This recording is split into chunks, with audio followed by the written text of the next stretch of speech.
It began in the blink of an eye. A plane crash. A group of survivors. I'm Kate. Jack. An island of mystery. This place is different. The scope of it seemed epic. Come on, Freckles. Don't we deserve something good? I was blown away by it. Where are you? This was something that hadn't been done before in terms of primetime TV. We're not alone. You could tell it was going to be cool. As the story of the oceanic survivors began to unfold, Lost became a phenomenon. The pilot really blasted off. And captured the imagination of audiences around the world. Guys, where are we? When however many million people watched it, I thought this looks like it might do all right. It took me by surprise. We were changing the face of American television. We're here. It seems you use the medium of television in a truly creative way. I don't know of another scripted show that has had as much impact on the culture. Help me now! Variety, mystery, the big question, international casting, the unbelievably scenic backdrop. It's a tale of survival. Of redemption. Nothing in my life has ever felt so right. Of faith. Why did you do this to me? But at its core, Lost is a story about a group of people We can't live together. We're gonna die alone. whom we've come to know and love I love you, Benny. over the past 6 seasons. Why do you find it so hard to believe? Why do you find it so easy? It's never been easy. Tonight, before the final chapter comes to a close, What does he want? I don't know, Jack. we're taking a look back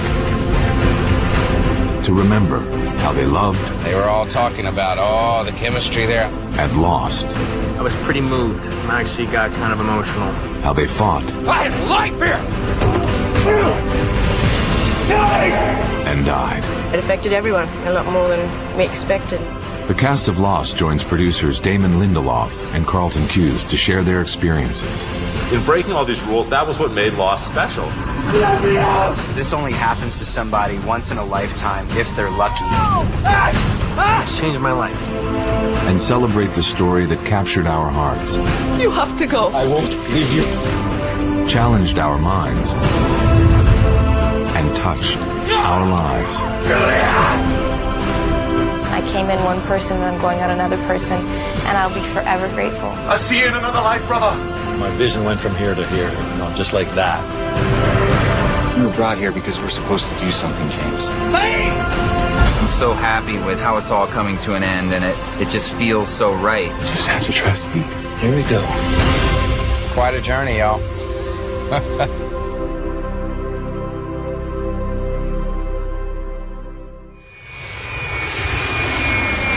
This journey began in Sydney, Australia, where a group of passengers boarded Oceanic Flight 815 bound for Los Angeles.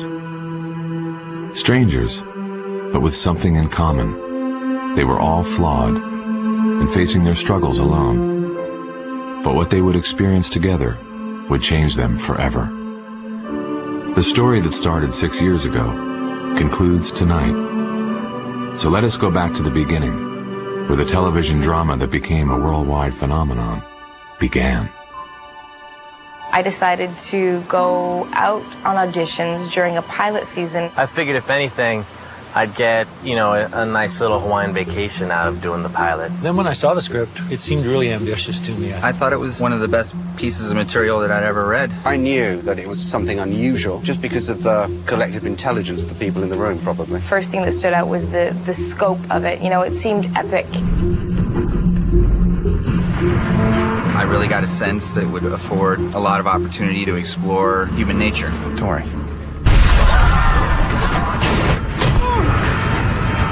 That was January of 2004 when I went for my first audition. By March 2004, I was in Hawaii filming the pilot of Lost.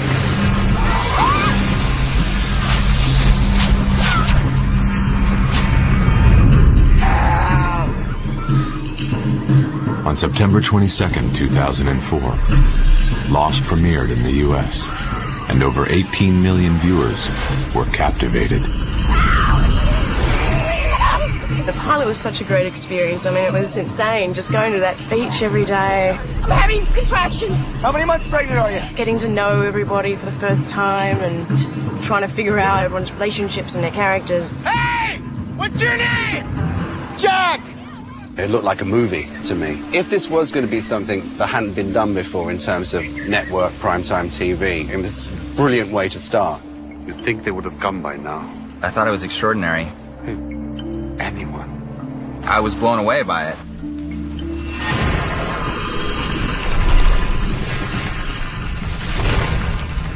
Did anybody see that? Yeah. All of us as a cast were really excited about it and really proud of what we'd done. We felt like what we'd accomplished was something special.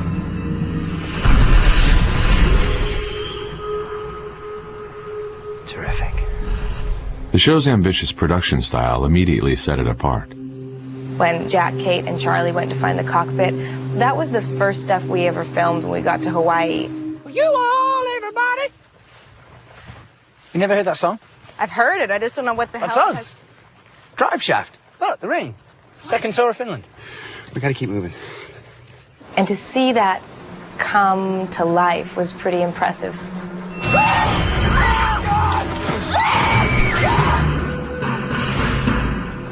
There was a camera in front of us bouncing around, and we were bouncing around and looking terrified, but we're really just basically on a self-propelled treadmill. And that kind of stuff, you do it and you feel ridiculous doing it, and then you see it come to life and you realize how impressive it looks. That was all shot under water towers, which are basically fire hoses. It's unbelievable how far your temperature drops. All of that trembling in terror, no acting involved. I was just freezing. A lot of the casting came out of like finding actors they wanted to work with rather than necessarily fill in a role.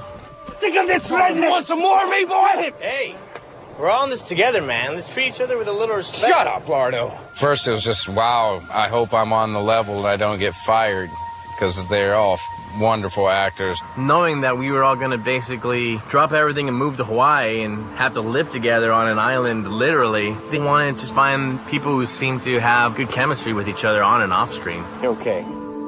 I like you. You're okay too. I grew to have such an appreciation for the diversity in these characters because it really added such perspective to the show, and I feel like made it a show that the world could relate to. Right there, that's a kick! Hey! Never before had I seen a cast that was truly international, both in reality of the actors who were playing the characters and the characters themselves. We had people flown in from all over the world. I had just come in from Korea, Naveen Andrews from the UK, and Dominic, of course, Emily from Australia, and Evangeline Lilly from Canada. It was beautiful. I felt like we were changing the face of American television. Fine, I'm the criminal. You're the terrorist. We can all play a part.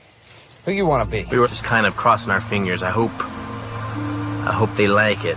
I thought, this is going to either be a huge success or we're going to go down in flames. So it wasn't until the day after that the pilot premiered that I knew that I was going to be doing Lost for quite a while. Is it working? It seems to be, except we're not picking up a signal. There is one thing we could try, seeing if we can get a signal from high ground. I figured that they would have to give it a shot because they seem to have gone to so much effort to produce the first one. However many million people watched it for 3 weeks in a row, I thought, oh, this looks like it might be do all right for a while. It was clear Lost was no ordinary tale of survival, and this was only the beginning. It was kind of overnight. Guys, this isn't just a bear. It's a polar bear. I was coming from the gym all sweaty, and some girls went by and went, oh, it's ooh. Ooh. And I'm like, ooh? Wow, I guess I can't go out in public like fresh from the gym anymore, you know, you have to be presentable. Hey! We've got a bomb! Mayday, mayday! It's rare for something to be critically acclaimed and, I guess, acclaimed by the public. It's a distress call. I think it was at that point that I thought, well, this is turning into something that I couldn't really have predicted. It's been playing over and over. 16 years. Guys, where are we? So So your husband, was he on the flight? Oh, no, I'm not married. He needs men, right? But they're useless. Lost is, at its heart and soul, a character study. We're fascinated as storytellers by what makes people the way they are. On the whole, season 1 was my favorite, where we started to learn about these characters and we started to care about these characters. There were these mysteries that were unsolved and they were tantalizing because there were no answers. The title Lost was really about how these characters were sort of lost in their own lives, and for us the real mystery of the show wasn't, you know, where is this island, but the mystery of the show was who are these people?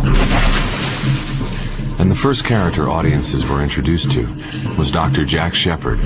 These characters, amidst this plane crash, see this man and sort of activated by his desire to save people. Listen to me. Look at me. You're gonna be okay. Do you understand me? But you have to sit absolutely still. He is elected as the leader a bit, and he's really reticent and doesn't feel equipped to do that because of all of his issues with his father. What are you talking about? I'm talking about you stitching up the sack so this girl isn't paralyzed for the rest of her life. Jack lived in the shadow of his father, Christian. I know you don't believe in me, but I need them to.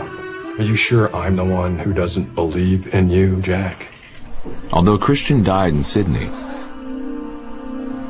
That's him. Jack's issues with his father followed him to the island.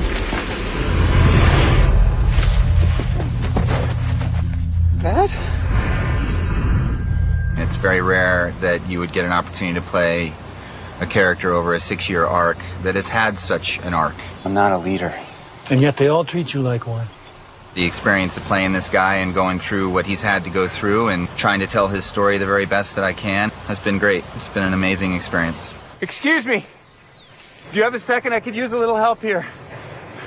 Look, I do it myself. I'm a doctor, but I just can't reach you. You sew that up? If you wouldn't mind. Of course I will. Thank you. Hey, girl. Kate Austin appeared to be the girl next door, but she was running from a turbulent past. You are beautiful. After killing her abusive stepfather, Catherine, what did you do? I took care of you, Ma. Kate became a fugitive. Kate's flaws were her, as with most people, I think, her greatest strengths as well. Her spontaneity was killing her all the time. I mean, she didn't think before she moved. She just acted. Don't run, Kate. Kate was a murderer, and it's very odd to see people get behind a murderer as much as they got behind Kate. I didn't do anything. Oh, yeah, you did. Your mama gave you up, Kate. She really cared about people on a deep, deep level, so much so that she couldn't help herself from acting out, sometimes stupidly. She was following you. Like I said, curiosity. But they were always driven by this really big heart that she has that just desperately wanted to see things be right and good. I was just trying to help Jack. And I think that people sympathize with that. I want to tell you what I did. Doesn't matter, Kate. We should all be able to start over. And I think that's what makes you love her, too. What do you want for the inhalers? What do I want? Kiss ought to do it. What? Kiss. From you, right now. Nice, huh? For me, I would love to be Sawyer. Because I'm in love with Sawyer, and I like to take off my shirt and look at myself in the mirror. How about you come a little closer and warm me up? You sure know how to make a girl feel special, Sawyer. Sawyer is so fun. I mean, he's the handsome rogue. He's dangerous. He's clever. He quips. There's some good ones. You sure know how to butter a man up, Stay Puff. It's a gift. I loved Stay Puff. I thought that was kind of funny in the first season with Jorge, and then Mr. Clean. All you need's an earring and a mop. I guess perfectly describes Terry. Lapidas. Hey, Kenny Rogers. Kenny Rogers. What's your problem, Jumbotron? Shut up, Red Nick man. Touche. It would be a lot of fun to call Hurley nicknames and say son of a bitch all the time. And say son of a bitch all the time. Go ahead, give it a shot. Son of a bitch. Son of a bitch. Son of a bitch. It's good. Now take your shirt off. It's a lot of fun to play a salty character, but that has a sense of humor.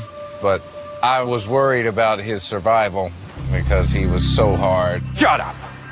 You want to know what kind of human being I am? read it. Dear Mr. Sawyer, you don't know who I am, but I know who you are, and I know what you've done. Get under the bed. Don't make a sound. As a young boy, James Ford witnessed his parents' murder-suicide. Brought on when a man called Sawyer made off with everything they had.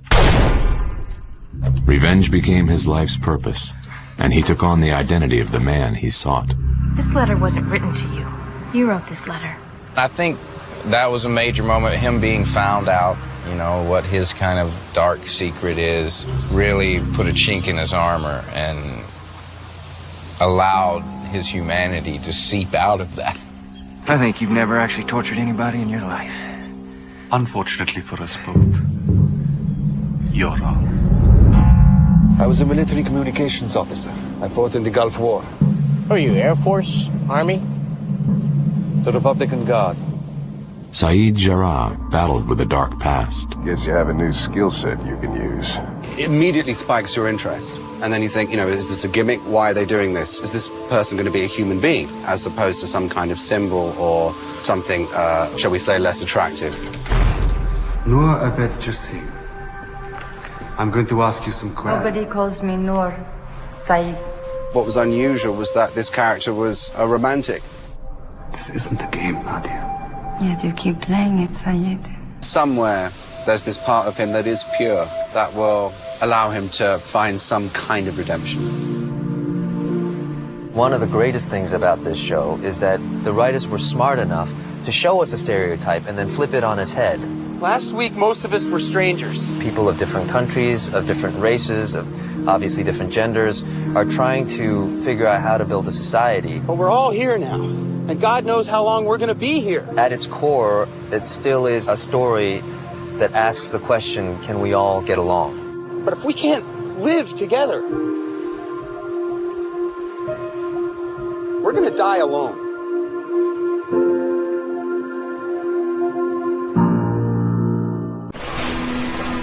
The island held many mysteries, none more significant than the monster that lurked in the jungle. There it is again. But there was one survivor who embraced the island and explored it with renewed faith. Walt, do you want to know a secret? Finding out that Locke was in a wheelchair was huge. I didn't know in the first episode or two that we shot that Locke, in fact, had been in a wheelchair. John. Before the crash, John Locke suffered a paralyzing fall at the hands of his father. The incident left him a broken man, searching for purpose. That John Locke that got on the airplane just lived in dreams. He had nothing else, and I think he was almost an invisible man. When I saw the scene when Locke stands up, and it was very moving, that to me told me something about the possibilities for the show. It sort of, my vision went from here to here, you know, just like that.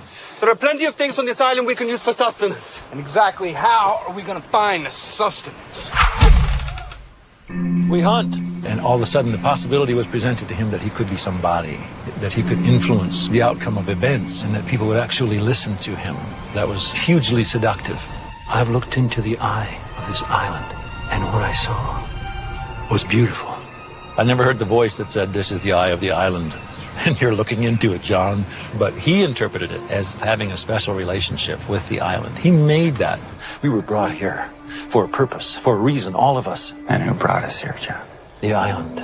I always had a sense, you know, that was going to be a fundamental battle in the show, is the Jack-Locke dynamic. I think that's why you and I don't see eye to eye sometimes, Jack. Because you're a man of science. What does that make you? I'm a man of faith. It was easy for me to relate to all these aspects of Locke. I just wanted to stay on the island, live in the woods, give people good advice. It's my birthday today.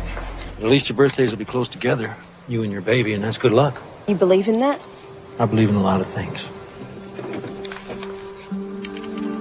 Happy birthday, Claire. Thank you. So, first plane crash? What gave it away? You can always spot the newbies. Claire Littleton was alone at the time of the crash, but found a friend in Charlie Pace. They had a very interesting relationship. So many moments were so sweet, like the peanut butter jar. Peanut butter? Just like you ordered. Thank God it was fake peanut butter, because I'm terribly allergic. So I'm reading that, I'm like, oh great, the one thing I can't eat is coffee. Extra smooth. The best bloody peanut butter I've ever tasted. She's very sweet, doesn't hold grudges kind of girl, but has this just incredible sort of inner strength, having to deal with being pregnant and having a child in not the comfiest location for that to happen, I would imagine. Claire, what are you doing out here? Nothing, just leave me alone, please. One of the episodes that I walked away from and thought, holy crap, that was so good. It was the episode where Boone dies and little baby Aaron is born.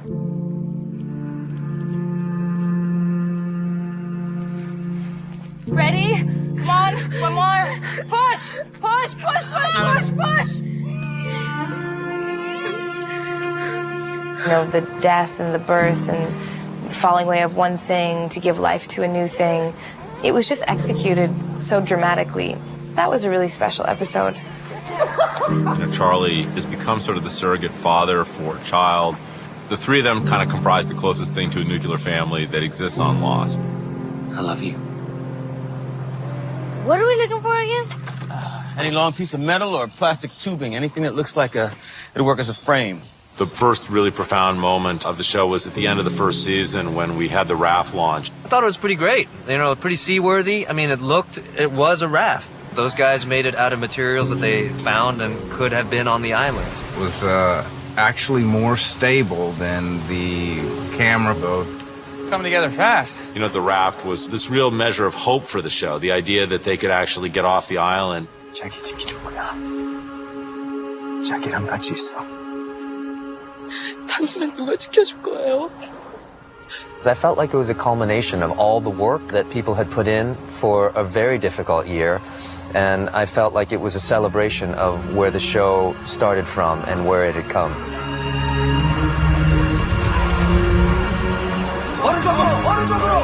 It's one of those moments where you really understand that making a television series is an incredibly collaborative effort. Go, go, go!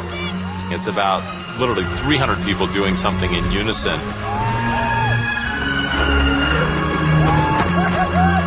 You know, we had written the scene, but then you see the film and you see the way Jack Bender executed the scene, and then you see the emotion that all the actors brought. Then on top of that, we went to the scoring stage with Michael Giacchino, and the cue was so beautiful that when it was over, everybody was crying because it was playing and the images of the raft launch were going on, and they all started tapping their bows against their instruments and clapping, and it was just this profound emotional moment. To see the magic of television make that into a scene that became as epic as it was, you know, it's almost mythological. It's almost like Homer taking off on his Odyssey. It's a heroic journey. It was awe-inspiring for me, literally awesome.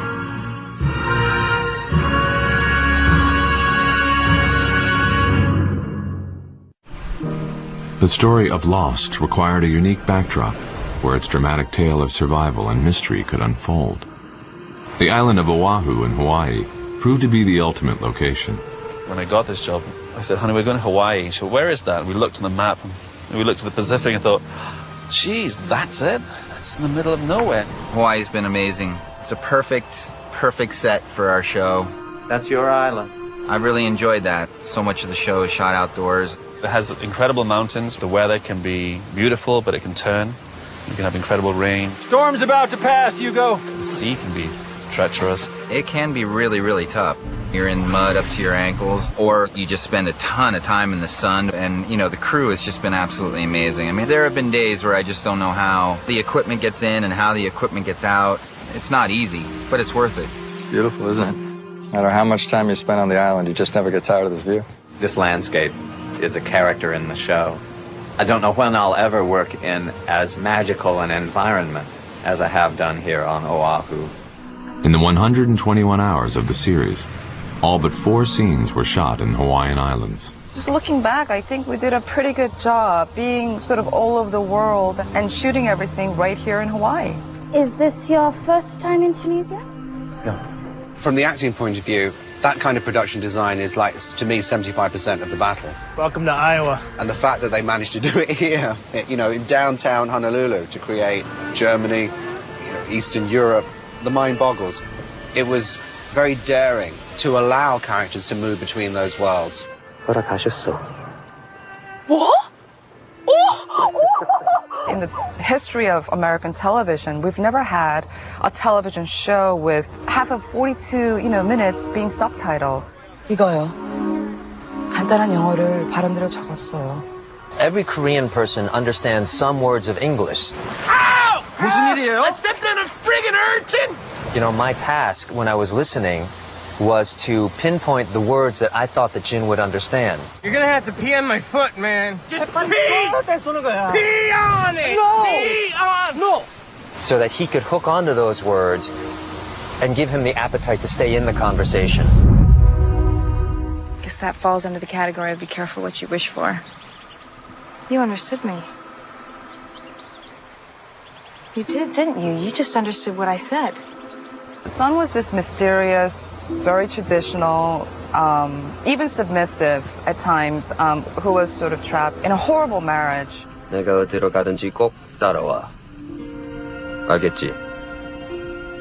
This guy was really mean to his wife. He only spoke Korean and just was not a very pleasant guy to be around. And I thought, well, I don't know if I want to do this. I'm so glad I did. It's been so much fun playing her. What's wrong? What's wrong is I'm married. And keeping up with her and all of her secrets. 빨리! Despite language barriers and marital strife, life on the island brought Sun and Jin closer and offered them hope for a new chapter. You're pregnant? Is the baby mine? His evolution has been pretty marked and pretty significant. 그리고 내가 어떤 남자였는지도 잘 알아. 무슨 일이 있어도 당신과 우리 아이를 지켜줄 거야. 자기 너무 사랑해. Whether they were happy or unhappy, it was a love story that I think a lot of people cared about. It was almost comical for a little while. Every possible obstacle you could throw in the way of two people getting back together. You don't want them to go, do you? No. We were going to be islands apart, and then we were going to be literally decades apart. Having Sun and Jin be apart for a good 2 seasons, not only in space, but time, I think it really drew the viewers to root for them to get back together and have a happy ending. They had a lot of faith in each other and themselves to keep searching. But Sun and Jin were not the only survivors to find themselves separated. At the end of almost every season, they would split up the tribe somehow. If you want to live, you need to come with me. I guess our first big split was some people were going to live in the caves and some people were going to stay on the beach. And then Exodus. So people go off on a boat and some of us go marching to the Black Rock.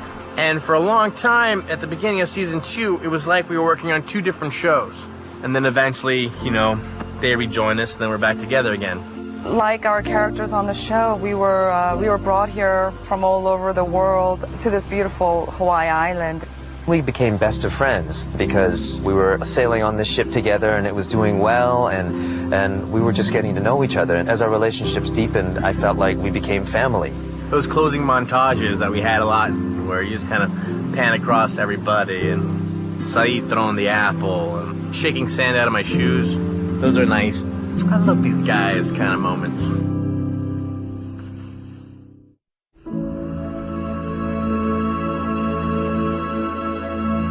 I'm probably most intrigued by faith. I like being on a show that just talks about faith as a general idea, about just really, really believing in something, about having heart enough to step forward physically in faith. Why do you find it so hard to believe? Why do you find it so easy? It's never been easy! Locke said, I'm a man of faith, you're a man of science. I always thought he was a man that was desperately seeking faith, not that he had faith. I think what drove him was the need for it. If he could simply find something to connect to, something to hold on to. And I think that's what he was always after. Locke's desire for connection was never more evident than when he found a hatch in the ground and believed it held all the answers. I've done everything you wanted me to do, so why did you do this to me? When the light bulb went on in the hatch, I just thought that was brilliant, actually. You had this whole build-up as to what is this hatch, and then a light bulb goes on and somebody walking around down there. Who is that man? It was a man Jack met years before the oceanic crash. Jack, I'm Desmond. Well, good luck, brother. See you in another life, yeah? When I first worked on Lost, I didn't really know anything about the show, and they gave me some episodes to watch, and I realized that I was going to be the man in the hatch. Lower your gun, or I'll blow his damned head off, brother! But I didn't really realize how big it was going to be. You. That the show had sort of taken off around the world. You're gonna take his word for it. His word is all we have, Jack. You don't have to take my word for it. Watch the film. The Hatch was one of many research stations built by the Dharma Initiative, a group of scientists who came to the island in the 1970s to study its unique properties. Electromagnetic fluctuations. Now then! Desmond was charged with pushing a button every 108 minutes to keep a massive amount of electromagnetic energy contained. You don't really see very much of him. You know, you don't know everything about him, which always makes him more attractive, I think. Desmond's a very interesting character within the world of Lost. I mean, he's the constant. Desmond was also the reason for the oceanic crash. He neglected to enter the code in the computer, just as Flight 815 was passing over the island. So when Locke chose to stop pushing the button, Desmond knew the situation was serious. You killed us all. What I like about Desmond is that he always seems to be doing the best he can to do what he thinks is the right thing.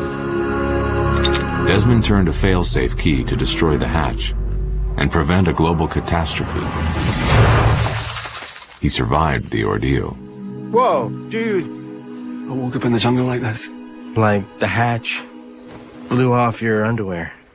Yeah, it was a lot of fun working in those early days, and we've come a long way with the character of Desmond. Hey!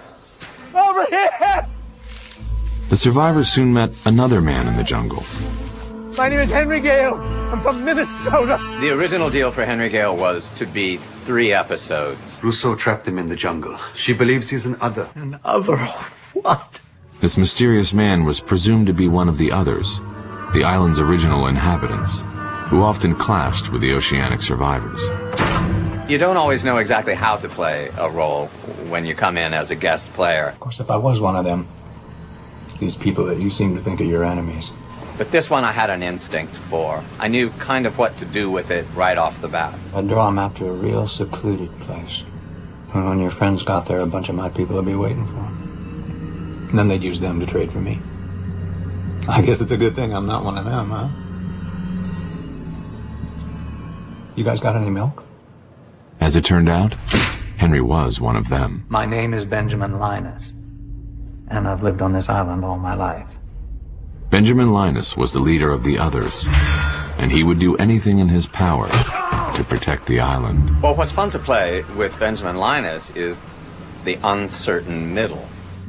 You're not gonna shake? I get to be a vulnerable character. Come, unless you hear my voice, in 1 minute, shoot all 3 of them. But I also get to be sometimes quite ruthless and cold. So sorry, Jack.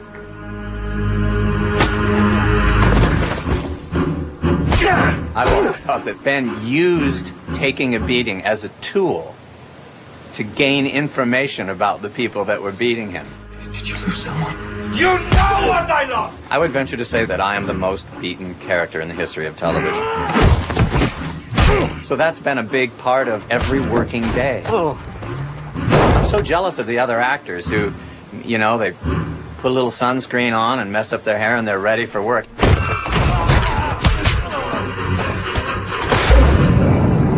I always have to come in early to get these cuts and bruises and wounds and stuff put on me.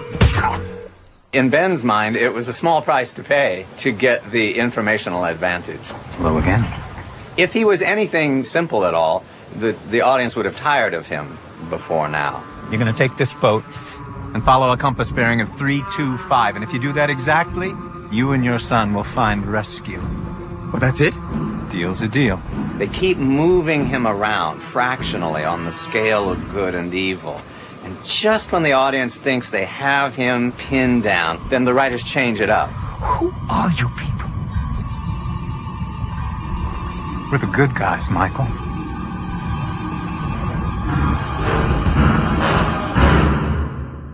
Over the course of 6 seasons, Lost has garnered millions of devoted fans around the world. Among them, the actors themselves. I watch Lost to be entertained and to be drawn into these people and their lives and what they're challenged by. I have a son who loves this show, and so we watch it together as a family. I'm a rabid viewer of the show now. Some actors can't look at the show. I have to. Like everybody else, whether they'll say it or not, I love watching myself. I'm a fan of the show on a lot of levels. A kind of a clueless fan. There are many people at home that have it much better figured out than I do. There's this expectation that you have to sort of dumb a show down to the audience. We kind of went the other way. We sort of felt like, let's make a show that we would really appreciate as viewers, that tried to be intelligent, that tried to introduce things that are sort of heavily thematic, based on philosophy or physics. If one of the writers really loved the teachings of Rousseau or Locke, why not name characters after those philosophers? Are you Daniel Faraday? Jeremy Bentham? Anthony Cooper? Desmond David Hume. How'd you know my name? What we do like to do is hide little Easter eggs in the show for the people who want to go down the rabbit hole with us and look a little bit deeper. To kind of get at the source of who these people are, we looked at a lot of the things that we had ourselves read. Watership Down. The Wizard of Oz. Son of the Script. The Looking Glass. It's Lord of the Flies down now. One of Carlton's favorite authors is Walker Percy. Well, we have Sawyer reading Walker Percy. How can you read? My mother taught me. A book that is used as a prop, I kind of want to read it then. And it's fun to make connections between things. Maybe a kind of egg-headed fun, but that's me. So whether it was Stephen King, the Bible, or the Star Wars trilogy. Turns up whenever he wants, like Obi-Wan Kenobi. All of these disparate influences we kind of tried to bring to bear on the show. Getting to do those references when they would show up, that was was always a blast. Jedi moment. Hurley would probably be a fan of the show Lost. It would probably be his second favorite show behind Expose. What the hell's Expose? The most awesome hour of television ever. Hurley, he was kind of a group cheerleader in a way. He was about getting the whole group just to make it to tomorrow. I bid 4 papayas. Once you get past surviving, there comes a point where people are going to want to be entertained somehow, and I wasn't sure what it'd be, but I felt like Hurley should do something like put together a talent show or something. Then the golf game showed up, so that works. Dudes, listen, if we're stuck here, then just surviving's not going to cut it. We need some way that we can, have fun. I was told early, okay, here's what we got for your story. It's like, he's a lottery winner. With the mega number 42. Okay, great, but what's my Twilight Zone thing? Where's my twist that makes people go, what? And I didn't get that till I finally read the script where the numbers that had ruined his life, essentially, end up being on that hatch. Stop! The numbers are bad! And then just popping up everywhere, clock, soccer jerseys, the odometer on the Camaro. That became kind of a fun thing, just everywhere that stuff like that shows up. Hurley always kind of had this cloud over him. Everything bad that happened to Hurley, or that happened to people around Hurley, he always blamed himself for. I could really use a victory. Let's get this car started. Let's make our own luck. And the Dharma van is kind of a big turnaround moment for him. He wasn't going to let the curse control his life anymore. Really? You make your own luck. There's no curse! Son of a bitch. Hey! You know what my favorite scene was together? Which one? The one where we're sitting in the van and we've got those beers. Oh, yes. And you're teaching me English. Somebody's hooked on phonics. You're teaching me the important phrases to know. Yes, that was epic. Those pants don't make you look fat. Only 3 things a woman needs to hear. To kind of be able to relax and, literally lean back and just have a casual, fun scene was just really refreshing. 걱정 마세요, 소녀 아가씨. Paquita! What's that? It's a helicopter. Rescue. Stand back! After 90 days on the island, the survivors made their first contact with the outside world. Desmond. A woman had arrived from a freighter off the coast of the island. The boat was allegedly sent by Desmond's girlfriend, Penny Whitmore, but making contact would be difficult. An underwater Dharma station was jamming all the radio signals from the island. The question is, how do we get it to stop? I'll do it. For me, the most shocking episode was the one that dealt with Charlie's death. Charlie obviously was a very likable character. I'll be fine, Claire. Don't worry about me.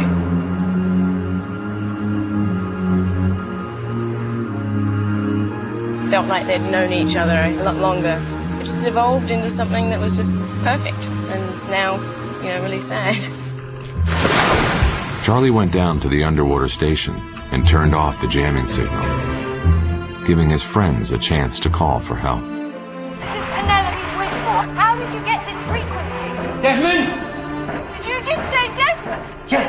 Hey, are you on the boat? What boat? I'm not on a boat. One of the hardest things for us to do as storytellers on Lost is to kill characters.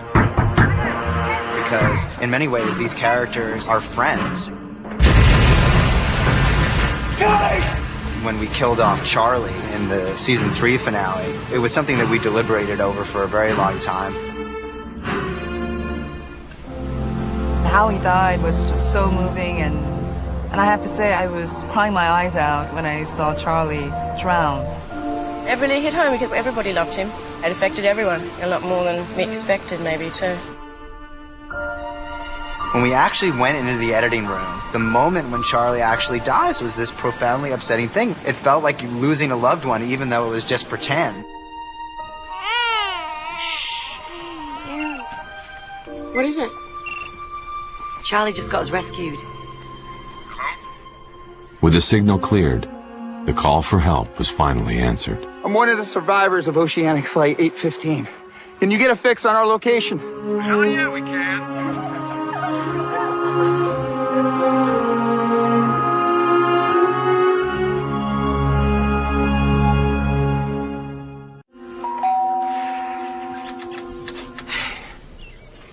I burnt my hand and my muffins. I'm interested in the ways that relativity is an issue in our show, point of view. It's not even literature. It's popcorn. Excuse me? Reality presents itself from one angle, but then if you step to the side or you pull the lens back, then suddenly you see it differently. Here I am thinking that free will still actually exists on... 6 seasons of Lost have taught us that not everything is what it initially appears to be. I always say to people when they ask me about the show, what you see is not necessarily what you get. For the first 3 seasons, character flashbacks explored the lives of the oceanic survivors before they crashed on the island. But everything changed when Jack, in a time of crisis, was seen in what was perceived to be a flashback. It's me. Whoa, wait, don't hang up, please. I just need to see you. But when Kate appeared, Lost took a giant step to the future and shattered the expectation that the survivors would not leave the island before the end of the series. We were not supposed to leave. Yes, we were. It was the first in a series of flash-forward storylines that followed the experiences of 6 survivors who found rescue and became known around the world as the Oceanic Six. I wonder if I've been changed in the night. Let me think, was I the same when I got up this morning? Jack and Kate began a life together, raising Claire's son, Aaron.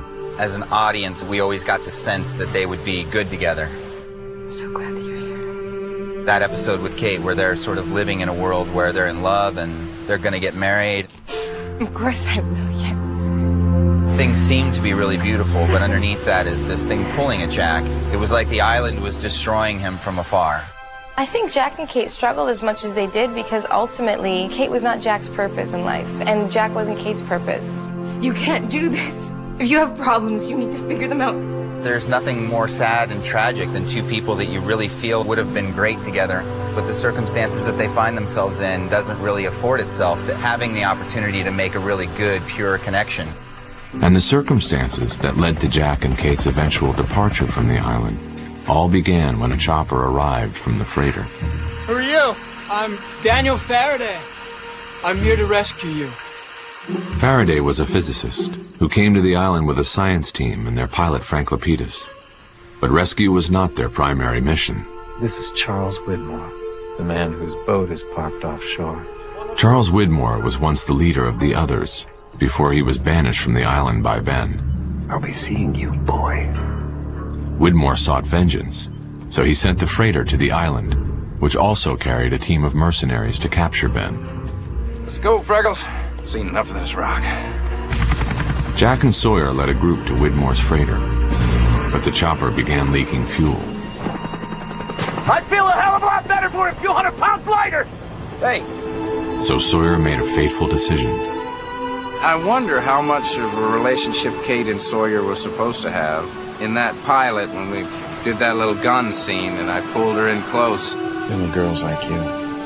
They were all talking about, oh, the chemistry there. I don't know if that gave them any ideas or if they had all that planned already. All we've been through on this damn island, don't we deserve something good? I always felt in their flaws they were well matched. But there is a sort of sweetness about two people who know how to stumble together, as opposed to two people who know how to fly together. Sawyer? How heroic is that for a character? That was extremely heroic. You know, we're not going to make it. I'm jumping. I love just like Josh in real life, actually. It is. I'm like that. I'm a giver. Sawyer made his way back to the island, where Ben had escaped the mercenaries. Thank you for coming, Richard. And descended into an underground cavern in a final attempt to protect the island. The chopper reached the freighter, but it was rigged with explosives. Where are you going? This is below with Michael. No, there's no time. There's no time. I won't leave him. Every time we get separated, it is memorable to me because I often think, well, maybe this is it. I think it was one of the hardest scenes I had to shoot.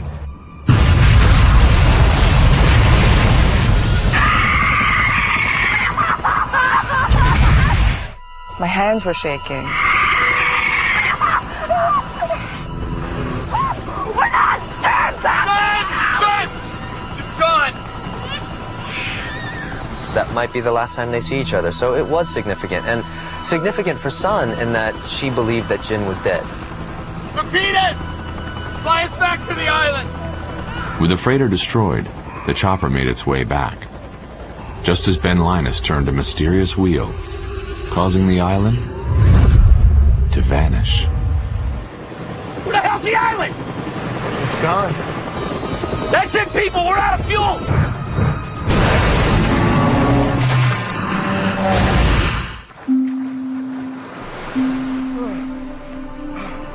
What are you doing here?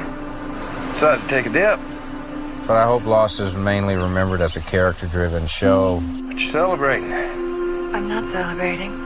That dealt with human issues. That our boat? It was. That really opened your mind to different perspectives that you hadn't thought of before. I have a sneaking suspicion that it might stand alone. I wouldn't be surprised if you look back on it, 10, 15, 20 years from now and say that was kind of a one-time thing. Well, John, welcome home.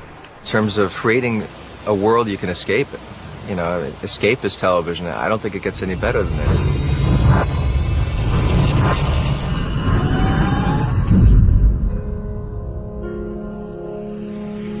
Anyone?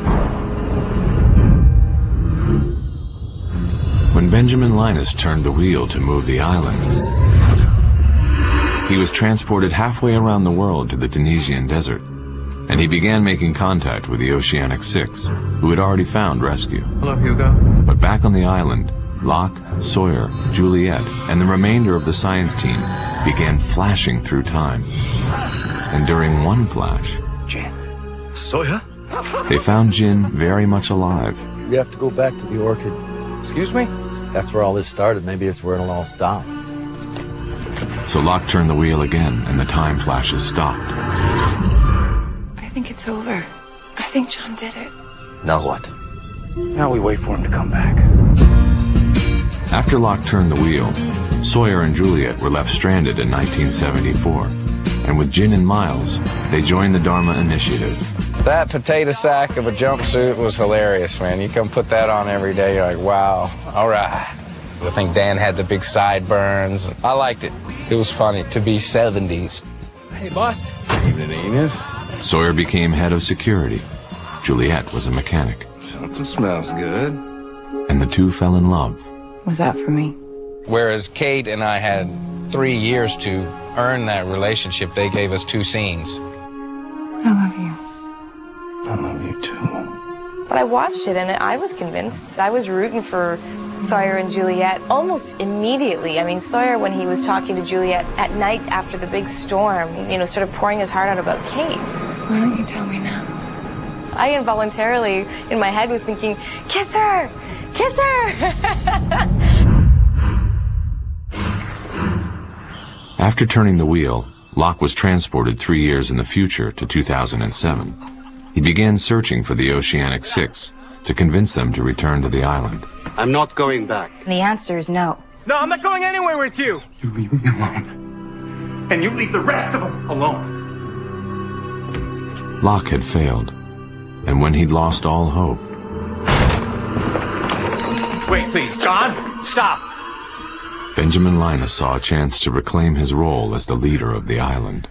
What are you doing here? There was a special energy in the room that day. John, just calm down. What do you want from me? Please, let me... Answer the question! I always expect Terry to play a great scene, but he went somewhere further and darker that day. I don't know where we go from there, but we'll figure something out. Focus becomes very sharp. It was an intense and really fun day for that reason. I know where we go.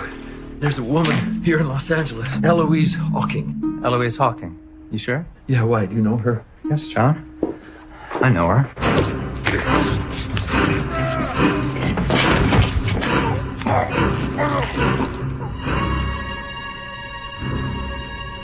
I'll miss you, John.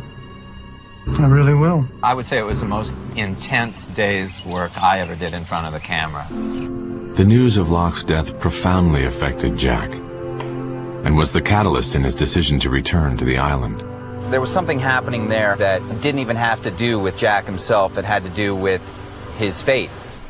That whole battle with him and Locke and what he's meant to do, he cannot let go of the notion that he has free will, and at the same time it's destroying him. And he said that I had to come back. All of you have to go back. We're gonna have to bring him too. Jack and Ben both wanted to return to the island, so they found a way. Nigeria Airways, Flight 316. The Oceanic Six began their journey back. For Kate, it was a chance to reunite Claire with Aaron. Mr. Shepard, your relation to the deceased? He was a friend. To recreate the conditions of the original flight, the body of John Locke was brought on the plane. High over the Pacific, a series of flashes swept through the plane. Is that a runway? Massive instrument failure. We're putting her down. Mayday. This is the Lapidus, Sun, and Ben landed on the island in present-day 2007. Frank? Where'd they go? They're gone. But Jack, Kate, Hurley, and Saeed returned to the island 30 years earlier, in 1977. Jin? And were reunited with Jin and Sawyer. I can't believe it! So what's up with you guys in the old Dharma jumpsuits? We're in the Dharma Initiative. It's 1977. Everybody say Namaste. Namaste. Sawyer ushered his friends into Dharma society. And don't forget to try the dipping sauces. They really bring out the ham. Daniel Faraday was also a member of the 1970s Dharma Initiative. Hey, James. And he spent his days trying to find a way to prevent the crash of Oceanic 815 from ever happening. The Dharma folks at the Swan Work site, they're going to drill into the ground and accidentally tap into a massive pocket of energy. Daniel Faraday says if we can detonate a hydrogen bomb, this massive amount of electromagnetic energy that hatch is being built to study will be negated. And that hatch will never be built, and your plane will land just like it's supposed to. His idea inspired Jack, and when Faraday was killed, Jack carried out the mission. And they think that the bomb it's like a reset button. Passengers of Flight 815 will be back on the plane. They'll be flying to Los Angeles from Sydney, and their lives will go on as though there never was a plane crash. But the bomb did not detonate. This don't look like LAX. The surge of electromagnetic energy had Juliet trapped. Juliet! Where do you think you're going, Blondie? That was quite a scene and a great experience to film. Don't you leave me. It's okay. Don't you leave me. Tough stuff. but it was rewarding. I love you, James. No! I love you so much. No! No, no, I feel like it rounded out and really honored that relationship we had, and the love that we shared as characters. Juliet survived the fall and finished what they'd started. Come on! Come on, you son of a bitch!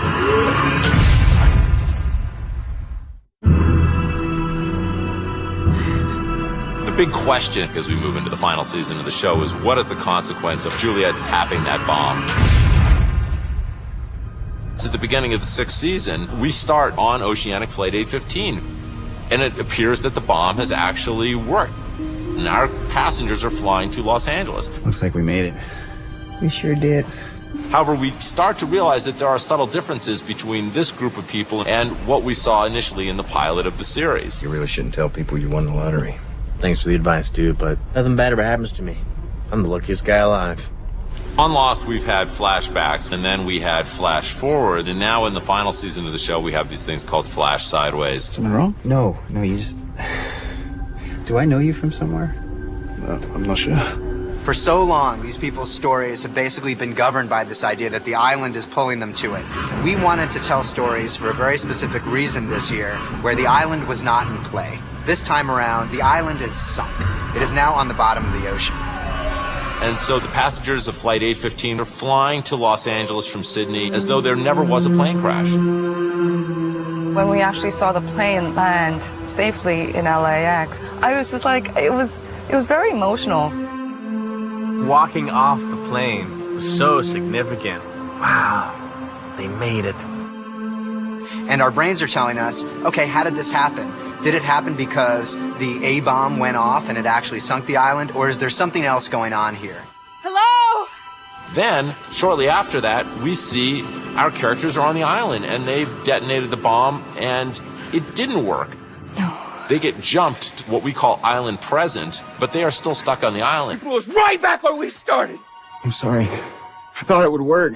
Well, it did. So the audience is left trying to reconcile how is it that we can be watching one story in which our characters are on the island and they're in a state of deep misery. You did this. And we're also watching a story in which our characters are landing in Los Angeles, getting off the plane, and so we as an audience are wondering, why do these differences exist? Thank you so much. In the Sideways timeline, Jack is a doctor, but is also father to a teenage son. Good luck, Dad. Thanks. Kate is still a fugitive, but claims she is innocent and quickly makes her escape. Put your damn clothes on, Jim. Got it, partner. Sawyer is a cop, but struggles with the same dark past. Hurley is a lottery winner, and good fortune follows him wherever he goes. Everybody loves Ugo. But he's unlucky in love. I'm too busy to meet someone. No marry. Sun and Jin are not married, yet carry on a secret love affair. 우리 도망가요. Try to relax. Claire is pregnant and struggling with a decision to give up her baby. Saeed is haunted by his troubled past. He is still in love with Nadia, but she's married to his brother. Locke is happily engaged to his girlfriend Helen. You are a very sweet man. These stories are about something else. You know, can they find each other again? Can they impact each other's lives? Would they ever have met if the island hadn't intervened in some way? Jack Shepard. I'm John Locke. It's nice to meet you, John. Nice to meet you, too. On the island, Locke never told Jack that he was in a wheelchair. Jack just so happens to be a spinal surgeon. Surgery isn't going to do anything to help me. My condition is irreversible. Nothing's irreversible. These strangers began to impact each other's lives. We were on the same flight, Sydney. Although Kate was clearly on the wrong side of the law. Ladies first. Thanks. Take care. Sawyer let her get away. Go! I said go. What are you doing? She encountered Claire, and the two formed an unexpected bond. It's really cool having these moments with somebody that you really know nothing about, but you just immediately trust, and you don't even know why. In the Sideways, Kate feels this strange connection with this woman, this pregnant woman. She wants to help her. Everything is just fine. The boy just likes to move around.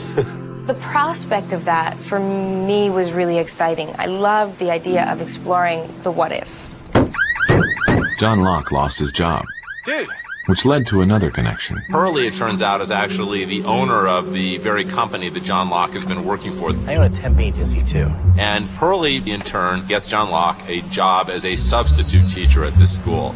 Some of the other teachers there are familiar faces, most notably Benjamin Linus. I don't believe we've met. John Locke, substitute. Well, welcome. There's little moments of bleed through between the realities there. Maybe you should be the principal. There have been times when Ben thinks he knows this guy from somewhere. What is it? You don't remember me, do you? Should I? Kind of gives you a little something new to play this season, and kind of getting to see the other sides of people as they've played them. For Sun, the whole buttoning the sweater and unbuttoning it, she sort of takes that full circle in Sun and Jin's flash sideways, you know, taking off that sweater right in front of Jin to seduce him. But when Sun's father uncovered her secret, he hired 2 men to kill Jin. Jin defeated them. But Sun was caught in the crossfire. Although Sun was shot, everything seems to have turned out okay. And currently she's convalescing in the same hospital where a number of our other characters happen to be. What is your deal, Jim? All right, look, I go out with her, you gonna leave me alone? In the Sideways, Sawyer is a little bit at a loss in his own life in terms of his romantic interests, and Miles, his partner, is trying to fix him up with various people, including Charlotte, who we met on the island. Pleasure to meet you, man. But then Sawyer kind of blows that up. As he's going about his life and duties as a cop, who runs into him again but Kate Austen? And he takes Kate Austen and he locks her up in jail, and yet he's still got this strange connection with her, and he doesn't really quite understand it. Of all the cars in Los Angeles, you smash into mine. Almost like someone's trying to put us together. Are you hitting on me? But Kate wasn't the only one who captured Sawyer's attention. The ATM surveillance camera grabbed this jaboni fleeing the scene. Alrighty, put a name to that face. Saeed finds himself in a set of circumstances where he gets involved in some criminal activity. It's still a character that's inured to violence. Somehow the same destiny seems to have trapped him. As a result, he goes on the run and finds himself being pursued now by Sawyer and Miles. This is Jerome, Detective Strom. So in another way, we find that our characters are all connecting. We do seem to be the sum total of the choices that we make. You're under arrest. Certain choices are invariably full of consequence, and some of those consequences can be quite damaging. Sir, you're a doctor? Yes. Could you come with me, please? There's one character in these Sideways, Charlie Pace, He's not breathing. who basically is choking on this bag of heroin that he is trying to conceal. He says that he had a near-death experience, and he saw this image of love. A woman, blonde, rapturously beautiful. We know that Charlie loved Claire. In the Sideways, they've never met, but he's describing her to a T. Well, that's just poetry, brother. Desmond works for Charles Whitmore Welcome to Los Angeles, my friend. Thank you. and was assigned to be Charlie's chaperone. You heard of a band called Drive Shaft? No, can't say I have.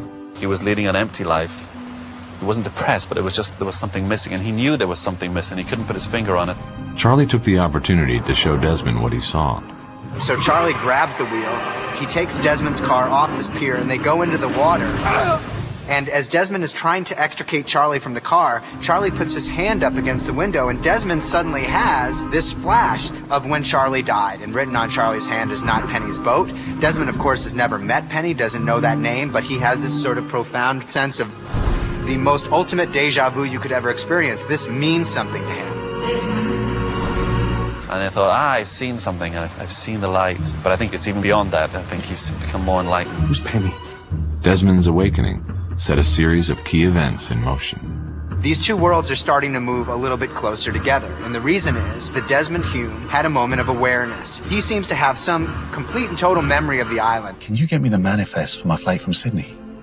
Oceanic 815. Do you mind if I ask you what you need it for? I just need to show them something.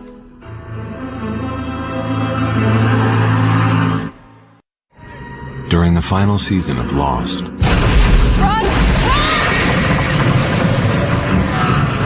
the The story on the island dove deep into the mythology and explored its greatest mysteries. You want to know a secret, Jack?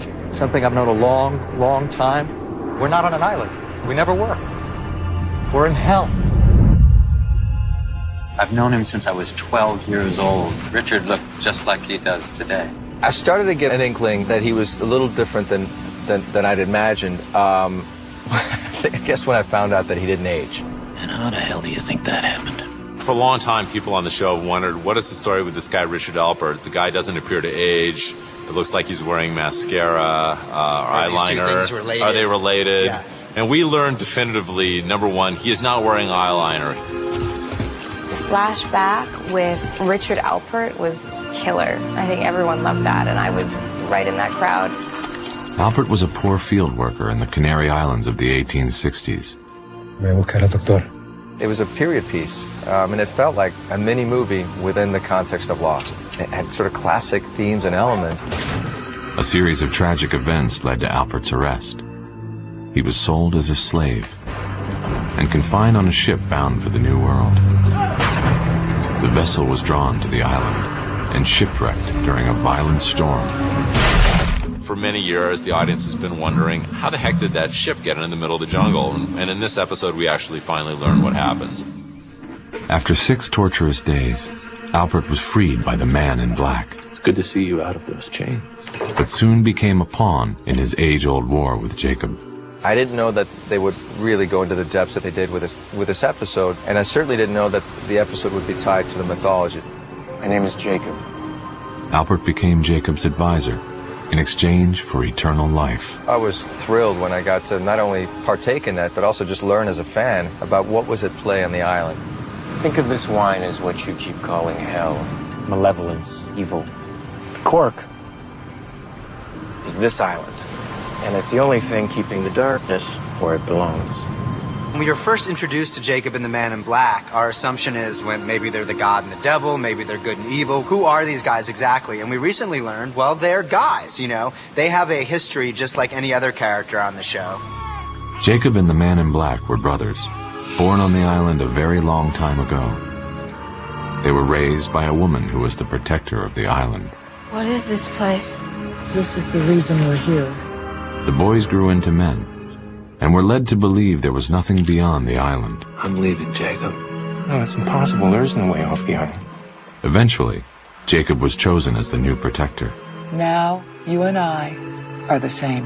And the Man in Black learned he'd been deceived. And eventually, this builds to this great sort of Shakespearean tragedy in which the Man in Black kills his own mother. You want to leave this place, brother? Then go. Oh! And Jacob takes the Man in Black and throws him down into this mysterious cavern, and the monster emerges. This is the origin of how the Man in Black turned into the smoke monster. Once he's the smoke monster, he only can assume the form of dead people on the island. The Man in Black appeared as Christian Shepherd. He most notably takes the form of John Locke. It's good to see you out of those chains. But the Man in Black can also take the form of his own corporal body. To leave the island, the Man in Black had to kill Jacob, but rules prevented him from doing so himself. Just let me leave, Jacob. As long as I'm alive, you're not going anywhere. I will kill you, Jacob. Even if you do, somebody else will take my place. Well, then I'll kill them too.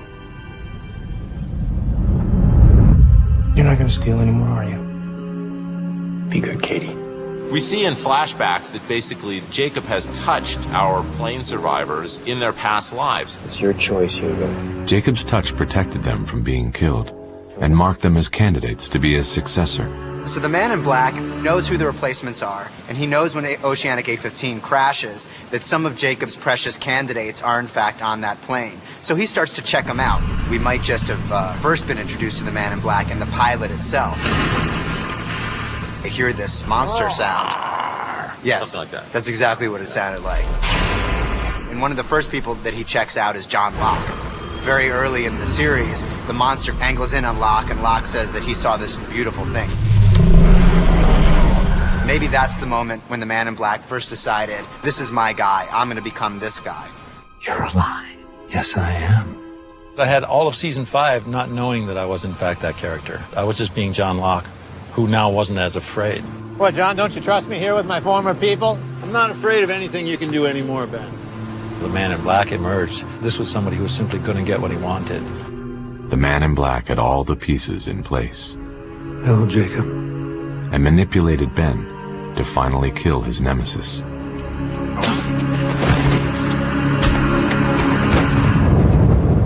So now he's executed this plan. It's time for phase 2, which is, in order for the man in black to leave the island, all of Jacob's candidates have to be dead. Ford, you're a candidate. Candidate for what? Become the new Jacob and protect the island. And we learned that Jack is a candidate, Hurley was a candidate, John Locke was a candidate before he died. Right, when you die, you're no longer a candidate. You have to have a press conference and everything. Quan is one of them. Does that mean me or son? Well, Jen, I'm not sure. But what it does mean is that the only way we can leave the island is if all the names that haven't been crossed off go together. Man in Black is attempting to manipulate our candidates, and he is trying to put them in a situation where he can kill them. The man in black recruited Claire and Saeed. He tried to kill Desmond and left a path of destruction in his wake. The man in black's series of calculated moves brought the candidates together. No! You're leaving us! No, trust me. You don't want to be on that sub. They get on the submarine and they think that they're free, but all of a sudden they discover in this backpack is this bomb. If I don't pull these wires, Locke's gonna blow us to Kingdom. No, he's not! Locke can't kill us. What? What if he's trying to get us to kill each other? Stay out of my way, Doc. The timer accelerated, so Saeed sacrificed himself. But the explosion left Sun trapped. Jin, go! No! Go! I'll get her free! No! We can do this! Just go! Say Sawyer! The fact that Jin decides to stay with Sun, it was just a very heroic, romantic, ending for Sun and Jin. You have to go. I won't leave you. I just never expected for them to keep us apart for so long, and only to have us come together and sort of be united in our death. I love you, son. I love you. His one priority in life was his wife. For that, ultimately, he did sacrifice himself. And that, to me, is as noble an end as anyone could hope for. What did he tell me?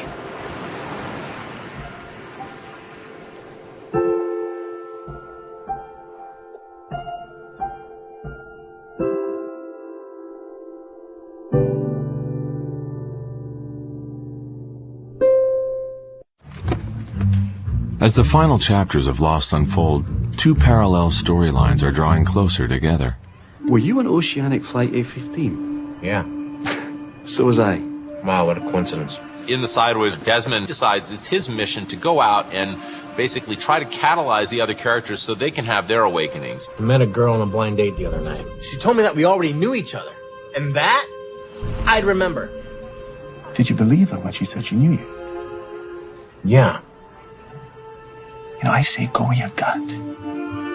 Eventually, he is reunited with Libby, and they go on this date. And she's having this weird sense of deja vu. She can't quite put her finger on it, but when they kiss, Hurley suddenly remembers being on the island. Dude. What? I think I'm remembering stuff. And he now seems to be exactly like Desmond. We don't know exactly what he knows, but he certainly knows a lot. With Hurley on the road to awakening, Desmond moved on to another person in need of enlightenment. He literally runs over John Locke in a wheelchair. That seems pretty direct to me. Officer, I was just catalyzing an awakening. Thanks. You're welcome. Desmond turned himself over to Sawyer and joined Saeed and Kate in jail. And shortly afterward, Hurley arranged for their release. Sorry I'm late, dude. Don't worry about it. Desmond and Hurley are kind of working in tandem to try to help awaken some of these characters. You're with him, and you're with me. What do you mean I'm with you? We are going to a concert. I think the point is that we all know everything that we already need to know about ourselves right now.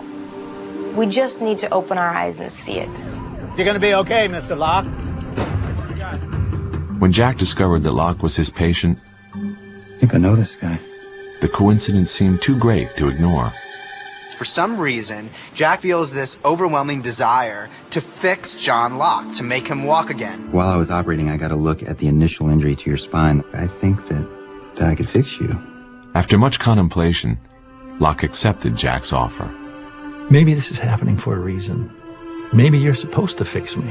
One thing that is really coming into play is this idea of characters asking for help. I think I'm ready to get out of this chair. The fact that they are able to help each other seems to make all the difference in their lives, and this is a big difference between the two worlds. On the island, the remaining survivors mourned the loss of their friends. They had a little girl, you know. Jim hadn't even met her yet. Locke did this to them. We had to kill him, Jack. I know. They want to get revenge for what happened to their friends. They want to be able to kill Locke, but they have no idea how to do this. Jack and Kate and Hurley and Sawyer get sidetracked by none other than Jacob himself. I chose you because you were like me. You were all alone. You were all looking for something that you couldn't find out there. Because you needed this place as much as it needed you. The time had come for the island's new protector to step forward. For a long time, Jack has been searching for the reason that he was brought to this island and the reason that he came back to this island after leaving it. I'll do it. He now firmly believes that he came to this island because it's his job to now protect it. This is what I'm supposed to do. And it's time. Jack takes this mission on willingly, and in fact, for Jack, it's a fulfillment of a quest that's basically spanned the entire series. I'm so happy with how it's all coming to an end, and it just feels so right. Drink this. We want the last frame of the last show to be about these people who we introduced you to 6 years ago and carried you on journeys with, and leave you with them and leave you with their stories. How long am I going to have to do this job? As long as you can. To watch the show come back to the roots that it started from and end in the same way that it started is a victory. You don't want the book to come to an end, but you close the book and you go, God, that was great. Now you're like me. We're hoping for a legacy where people say, I invested 6 years of my life really caring deeply about this show, and I feel that the way that it ended showed an equal amount of respect and caring for the show on the part of the storytellers. We're here. We felt like we made the show that we wanted to make from start to finish. The larger messages that we wanted the audience to take away, we feel are embedded in the show and in the finale. The idea that here we are looking down the barrel of that ending is a once-in-a-lifetime experience. Words can't express the gratitude that I feel to have been able to be a part of that. Looks like someone helped him out. It wouldn't be lost if we still didn't keep a few things close to the chest. No, Ben, someone helped me out. Because I'm going to find Desmond. And when I do, he's going to help me do the one thing that I could never do myself.